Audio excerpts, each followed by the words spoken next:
sur ses épaules, un géant. Ou bien la terre était plate, il y avait une tortue. C'était quelque chose de plat, il y avait une tortue. On était sur le dos d'une tortue. Et chaque fois que la tortue se secouait, qu'est-ce qui arrivait? Il y avait un tremblement de terre. Chaque fois que cet homme-là qui portait, ce géant-là qui portait la terre était fatigué, et bien à ce moment, il y avait des tremblements de terre, il y avait des marées, etc. Il n'y a pas longtemps que l'être humain pensait comme ça. Il a fallu beaucoup de temps, beaucoup de recherches scientifiques pour qu'on soit arrivé à comprendre que la terre est suspendue dans le vide. Mais vous savez, frères et sœurs, dans Job 26, verset 7, ça fait 3500 ans. Job 26, verset 7, Dieu dit dans la Bible, il étend le septentrion sur le vide et il suspend la terre sur le néant, frères et sœurs. 3500 ans avant que les scientifiques puissent comprendre, puissent se rendre, sortir de la terre, aller avec des satellites en dehors de la terre. Avant qu'ils puissent comprendre que la terre était ronde, Dieu le savait déjà. N'est-ce pas merveilleux, frères et sœurs?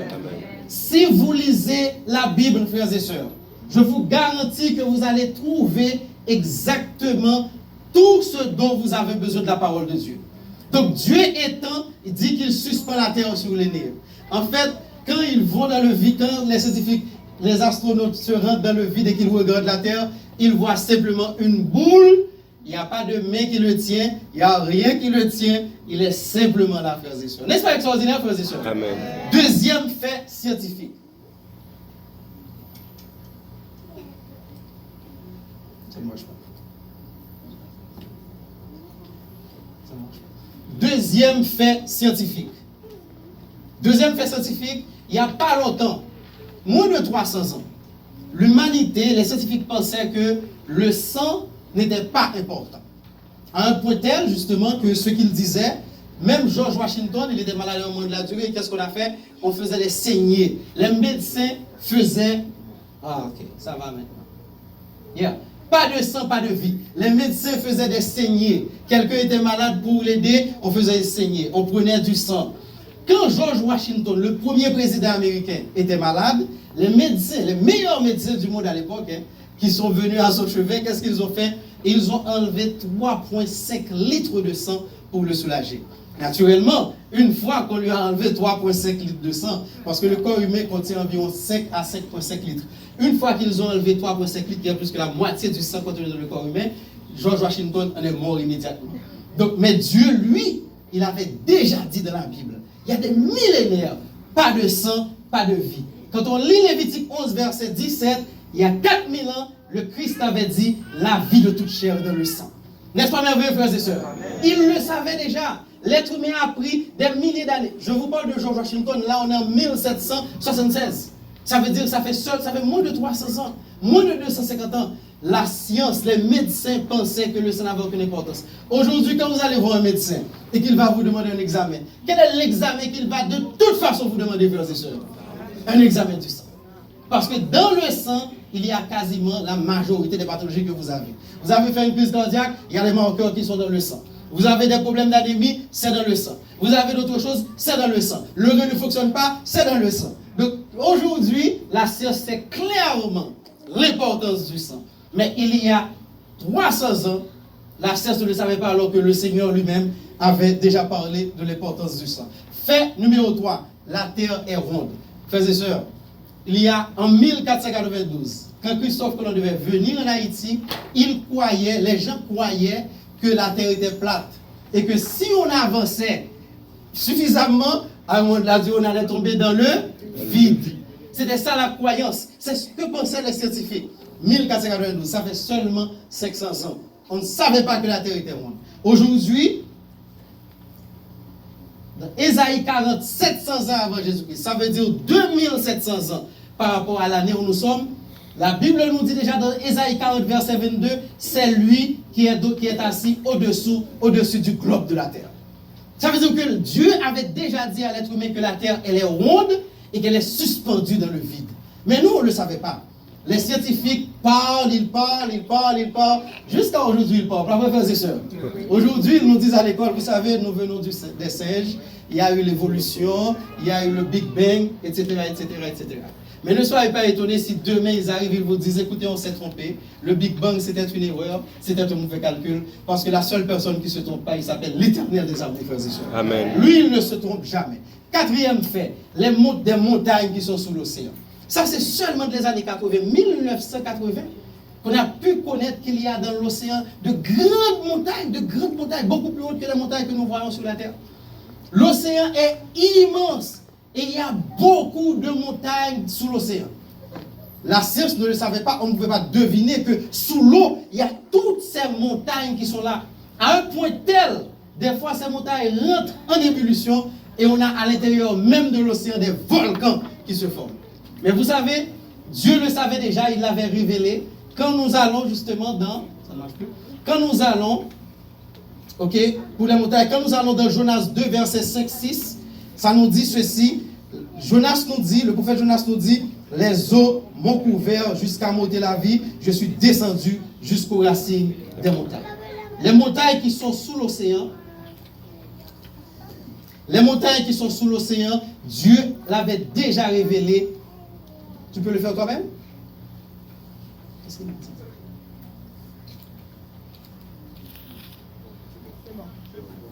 C'est bon. Oui, les montagnes qui sont sous l'océan, il y a exactement 900 ans avant Jésus-Christ, ça fait 2900 ans, presque 3000 ans, Dieu avait déjà révélé qu'il y a des montagnes, de grosses montagnes sous l'océan. Fait numéro 5, les courants océaniques. Ça, c'est quelque chose qui a été découvert récemment. Et celui qui l'a découvert, ok, il l'a découvert, c'était un marine dans l'armée des États-Unis. La chance qu'il a eue, pourquoi il a fait cette découverte, c'est parce qu'il était chrétien. Il lisait sa Bible. Depuis son enfance, il était chrétien, il lisait sa Bible. Parce qu'on ne pensait pas qu'il y avait des courants, qu'il y avait des sentiers au niveau de l'océan. On ne le savait pas. Parce qu'on regarde un océan rempli d'eau, ok, c'est une grande étendue d'eau, et puis voilà qu'à l'intérieur de l'océan, il y a des courants qui circulent. Qui l'aurait cru, qui l'aurait pensé? C'est seulement dans les années 1900, début 1900, que cet homme-là, Matthew Fontaine Maury, il l'avait découvert. Il l'a confirmé qu'il est devenu justement un explorateur des fonds marins. Mais regardez, où il a trouvé cet enseignement, où il a su que ça existait, c'était justement dans le psaume 8, verset 8. La Bible nous dit dans le psaume 8, verset 8, les oiseaux du ciel et les poissons de la mer, tous ceux qui parcourent les sentiers des mers.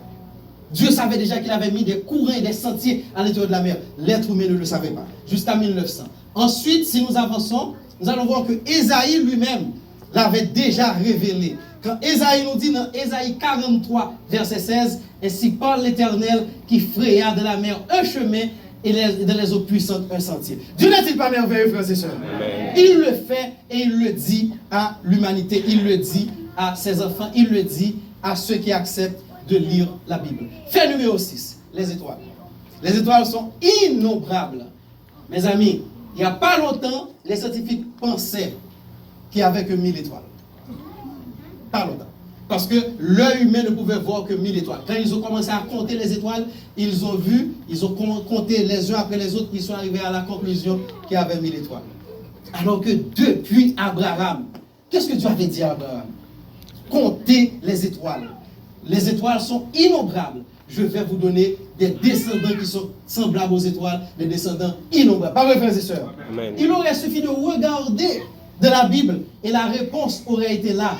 Dans Jérémie 3, verset 22, Dieu reconfirme après Genèse ce qu'il a dit, à savoir que qui peut compter, de même qu'on ne peut compter l'armée des cieux, ni mesurer le sable de la mer.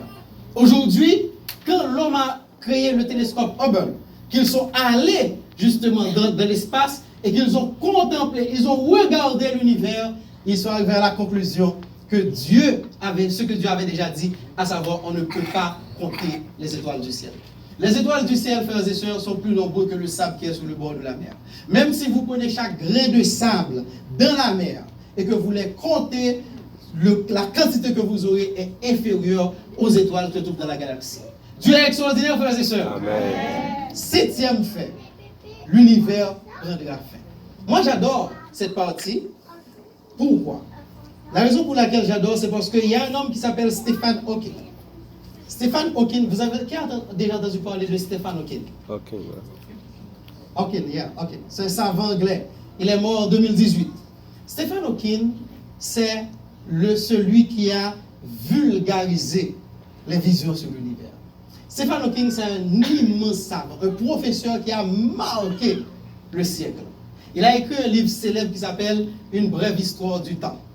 Si vous allez sur Amazon, vous allez trouver ce livre. Il prend l'univers et il dit ça. Ce que Stephen Hawking a dit dans les années 80, 90, 40 est devenu vérité pour tous les scientifiques. Quand il parle, ce qu'il dit a du poids. On ne dira pas que c'est comme Aristote l'a dit, mais quand on dit Hawking l'a dit, ça veut dire que vous devez fermer votre bec. Stephen Hawking avait dit d'abord que l'univers n'aura pas de fin. Il n'y a pas de fin dans l'univers. Quand il décrit l'univers, vous avez l'impression qu'il parle de Dieu. Il vous dit l'univers, c'est auto-créé. Il n'y a rien avant, il n'y a rien après. L'univers, c'est auto-créé. L'univers va exister dans tous les temps. L'univers est éternel et l'univers ne prendra pas fin. Toutes ces hypothèses, toutes ces analyses sont basées sur le fait que l'univers est éternel. Mais qui est éternel, frères et sœurs? L'éternel Quel est le seul être éternel? Jéhovah. L'éternel lui-même. Et puis, quand Hawkins est arrivé en 2018, et qu'il était à la fin de sa vie, il avait 76 ans, la science a découvert exactement le contraire de ce que lui, il enseignait pendant des années. La science a découvert que l'univers va prendre fin un jour, frères et sœurs. Et puis je me souviens que quand c'est arrivé, il y a un ami à la faculté qui est venu me dire, qui était à la faculté avec moi, qui est venu me dire, oh je suis content, je suis content. Et puis je lui dis, mais pourquoi est-ce que tu es content? Il me dit, parce que maintenant on sait que l'univers va prendre fin, etc. Il me dit, mais moi je savais que l'univers prenait fin depuis que j'ai 6 ans. Et puis il m'a dit, pourquoi? Il me dit, parce que moi je suis chrétien adventiste du 7e jour. À 6 ans, que je suis chrétien, j'ai ouvert ma Bible, j'aimais beaucoup lire, et j'ai lu que celui qui a créé l'univers va mettre fin à cet univers, frères et sœurs.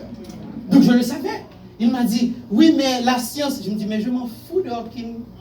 Je m'en fous de la science. La science dit une chose aujourd'hui et dit une autre chose demain. Mais ce que Dieu dit, c'est éternel. Il ne change pas. Pas vrai, frères et sœurs? Donc à ce moment, il a compris le message. Je lui ai dit, écoute, même si la science n'avait pas découvert que l'univers prendrait fin, même si la science continuait à dire cette connerie, à savoir que l'univers va exister éternellement, moi, je n'ai qu'à ouvrir ma Bible pour savoir que l'univers prendra fin, parce que celui qui l'a dit, c'est celui qui a créé l'univers. Jésus-Christ a dit, je vais faire toutes choses nouvelles. Dans les apôtres ont dit que le ciel et la terre disparaîtront. Il a dit que les éléments embrasés se dissoudront. Les cieux vont passer. C'est fini. Il n'y a pas de discussion là-dessus. Dieu l'a dit et on dit Amen, frères et sœurs. Donc l'univers prendra fin. Et ce qui m'intéresse aussi dans ce fait que l'univers prendra fin, c'est le fait, non seulement il y a Stephen Hawking, il y a cet ami de la parole de Dieu. Je me souviens qu'en 2020, quand la Covid est arrivée, en 2020, moi, vous savez que je suis ORL et chirurgien cervico-facial. Ça veut dire que je travaille exactement là où la Covid est. Okay? Je travaille dans la bouche, dans le nez, de ces affaires, là où la Covid est. Je me souviens qu'en 2020 en Haïti, pour trouver un médecin, c'était quelque chose de difficile. Ça, je vous le dis. Les médecins s'étaient cachés parce que ce qui est arrivé, c'est qu'il y a des médecins, on connaît des gens qui sont morts. L'un de mes professeurs est mort du Covid. J'ai quelqu'un qui était dans ma promotion qui est décédé, que le Covid a éliminé. D'autres qui étaient en résidence aux États-Unis, le Covid les a terrassés. À ce moment, c'était la peur complète. Tous les médecins sont restés chez eux. Moi, je me souviens que j'allais quand même à la clinique chaque jour sans aucun problème. Okay? Je prenais mes précautions certainement, mais la plus grande précaution que je pouvais prendre, c'était prier le Seigneur. Pas vrai, frères et sœurs? Je priais. Je me souviens que Somme 91, je le récitais quand je montais de la voiture. Quand je descendais de la voiture, je le récitais. Quand je rentrais dans la clinique, je le récitais. Et quand j'avais fini et que je devais reprendre la route, je récitais le Somme 91. Et puis un jour, il y a un monsieur qui est venu dans ma clinique. Okay, il avait un problème. Et puis je l'ai reçu. Et puis il s'assoit. Moi, en général, je parle avec mes patients. J'aime ça. J'aime connaître la personne, avoir une relation avec la personne en dehors du fait que c'est un patient. Je ne vois pas la personne comme un numéro. Ça, c'est moi, ok? Et puis, je suis en train de lui parler, et puis, il découvre que je suis adventiste. Et puis, à ce moment, il me dit quelque chose d'important. Il me dit, je suis franc-maçon. Et puis, je lui dis, ok. Et puis, on est en train de parler, et puis, voilà ce qu'il me dit, frères et sœurs. Il me dit que, je vais te confier un secret. Il me dit que Vous savez, vous êtes chrétiens, vous les chrétiens, tout ce qu'il y a à savoir sur vous-même, sur la vie, sur l'univers, il m'a dit, tout vous a déjà été donné dans un livre qui s'appelle comment, frères et sœurs? La Bible. La Bible. Il dit, le problème que vous avez, c'est que vous lisez la Bible, mais vous n'étudiez pas la Bible. Il dit, nous les francs-maçons, nous étudions la Bible. Quand nous étudions, et c'est à ce moment pendant qu'il me dit ça, et puis je me souviens que tout près, à côté de moi, ok, de là où j'habite, je suis à l'étage, lui, il y a une maison qui est à côté de moi, une maison basse. Il y a un franc-maçon qui habite là. Ce type, tous les week-ends, le samedi soir, il ne dort pas. Il a sa Bible devant lui, il a un stylo, il a un cahier. Il lit, il note, il écrit. Je vais me coucher en général vers 11h du soir. Et je me réveille à 5-6h du matin. À 11h, il est là. À 6h du matin, il est là. Il est en train d'étudier la parole de Dieu qui contient les secrets de toute la vie. Alors que nous avons cette parole entre nos mains. Nous l'avons dans nos téléphones et nous ne le faisons pas, frères et sœurs. Nous ne savons pas la richesse. C'est comme quelqu'un qui est riche, qui est immensément riche, mais qui ignore qu'il est riche, frères et sœurs. Nous devons apprendre. C'est ce jour-là que moi j'ai compris justement la puissance. Je le savais, mais là je me suis dit, je dois étudier la Bible, étudier chaque verset. Et quand j'ai fini de le voir et qu'il allait partir, je me souviens qu'il est arrivé à la porte et puis il s'est arrêté. Il m'a regardé, il a dit, docteur, j'ai un cadeau pour toi. Et puis je lui ai dit, quel est ce cadeau? Et puis il m'a dit, je te donne le plus grand cadeau qui existe. Il a dit, le cadeau se trouve dans Marc 9, verset 23. Il m'a dit, si tu pratiques ce que celui qui a tout créé, le créateur lui-même, vous savez, il ne l'appelle pas le créateur, ok? Il l'appelle l'architecte. Il m'a dit, si tu pratiques ce que l'architecte a dit de Marc 9, verset 23, à ce moment, tu pourras faire tout ce que tu veux dans ta vie. Et Marc 9, verset 23 dit, mes frères et sœurs, tout est possible à celui qui croit. Tout est possible. Vous le croyez, frères et sœurs? Amen. Tout est possible à celui qui croit. Et quand il m'a dit ça et qu'il allait sortir, il a ouvert la porte, j'ai réalisé, j'ai immédiatement pensé à Christ qui rentre à Jérusalem. Et que les gens sont en train de crier les Alléluia.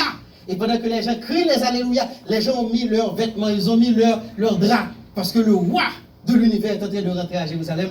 Et puis pendant qu'ils crient, et puis les pharisiens disent, mais dites à vos disciples de se taire.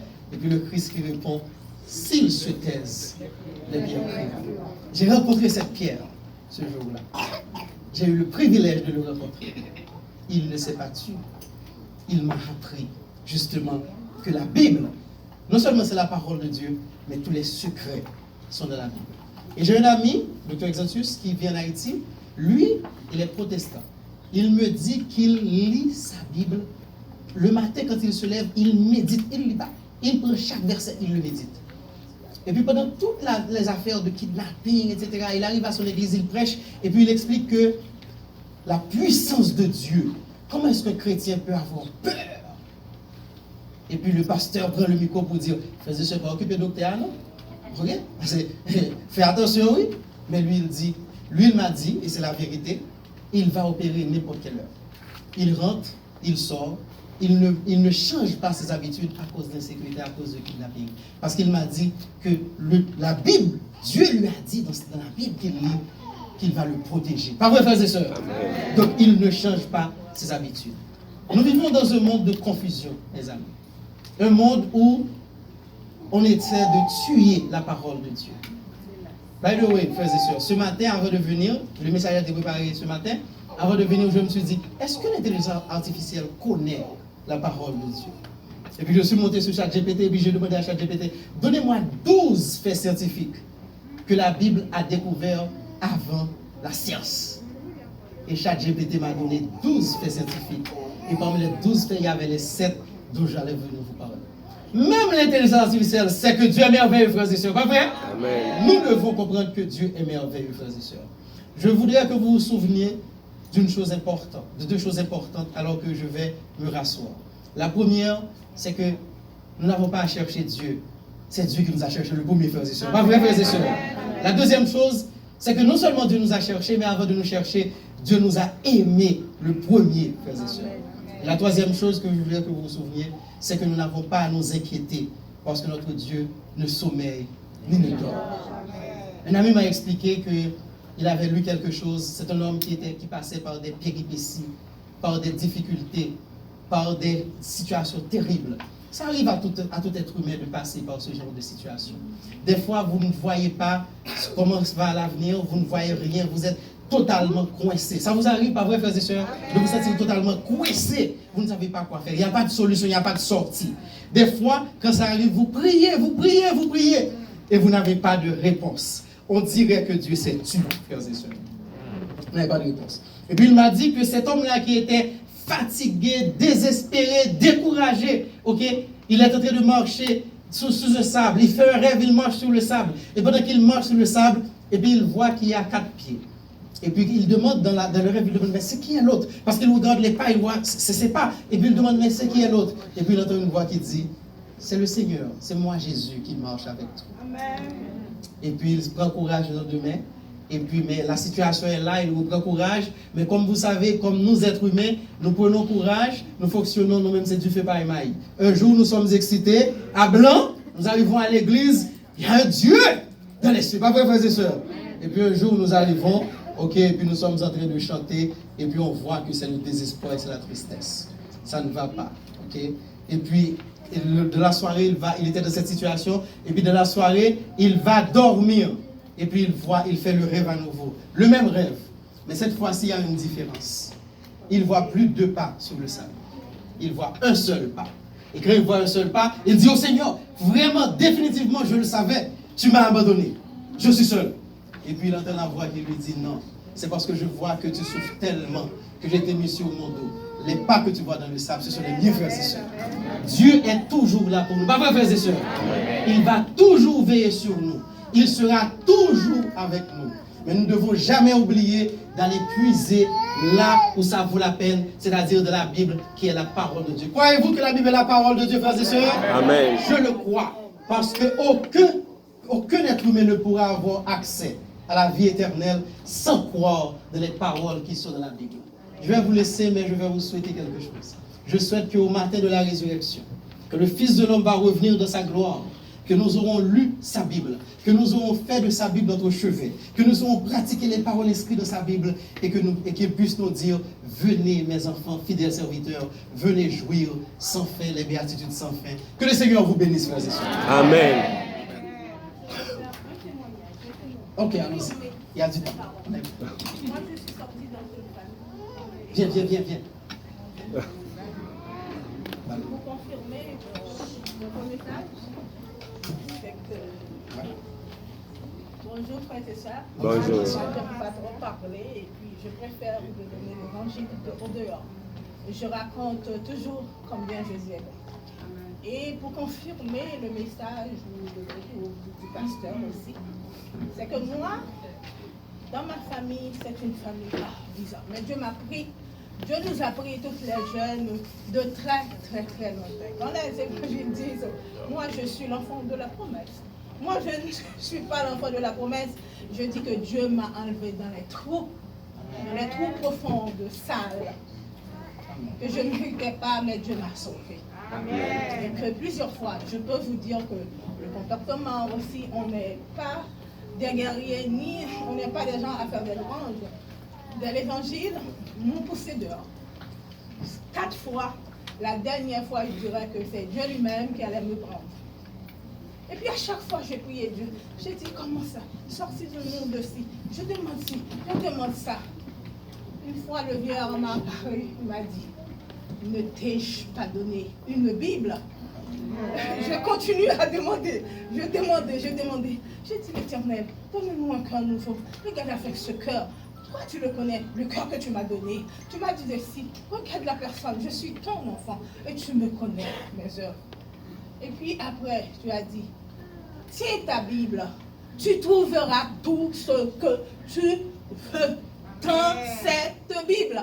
3 fois, le vieillard m'a répondu. Depuis lors, j'étais heureuse, malgré les choses ne sont pas encore révélées. Mais de temps à autre, je dis, mon Dieu, dans Josué 1er, verset 8, lisez votre Bible, vous trouverez tout ce que vous voulez. Méditez-la jour et nuit. Et c'est comme ça, tu prospéreras, tu guériras. Tout, c'est ta délivrance. C'est l'arme secrète. Je dis, Dieu m'a été révélé. Les amis qui m'écoutent, qui m'ont écouté, ils disent, mais quand même, je ne sais pas qui tu es. À chaque témoignage, il m'a dit, Dieu est avec toi, Dieu est avec toi. Je dis, mais Dieu m'a donné un si mon frère aussi. Vous ne me connaissez pas, regarde mes œuvres, regarde. Mais je dis, depuis aujourd'hui, je tiens ma Bible, je lisais la Bible, je suis plus confiante, je suis plus forte, je reconforte les autres. Amen. Amen. Je dis, cette Bible, vous connaissez le secret. Dieu m'a été révélé la Bible. Alors, tenez vos Bibles, lisez-les, peu importe même que vous n'avez pas beaucoup de temps. Les 10 minutes avec Dieu, mon Dieu, c'est 10 minutes de richesse, de gloire et de bénédiction. Amen. Que le Seigneur vous bénisse, frères et sœurs. Amen.